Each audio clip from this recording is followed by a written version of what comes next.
Hi guys, EV charging station charging போட போறாங்க. But இந்த ஒரு இடம் எங்க இருக்குன்னா மதுரையில தான் இருக்கு. கண்டிப்பா நீங்களும் உங்களுக்கு சார்ஜிங் ஸ்டேஷன் உங்களோட பெட்ரோல் பல்க்கு அண்ட் மால் இல்லை பெரிய பெரிய ஹோட்டல்ஸ் இந்த மாதிரி இடத்துல நிறுவனம்னா கண்டிப்பாக நம்மளோட வேல்சியை கான்டெக்ட் பண்ணுங்கள். இதுக்கான ஃபுல் டீட்டெயில்ஸ் இருக்குது.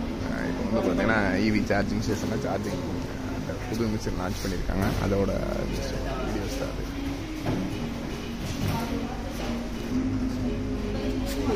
நம்மளோட டீம்ஸ் வந்து வீடியோ எடுக்கிறாங்க அந்த சார்ஜிங் ஸ்டேஷனுக்காக.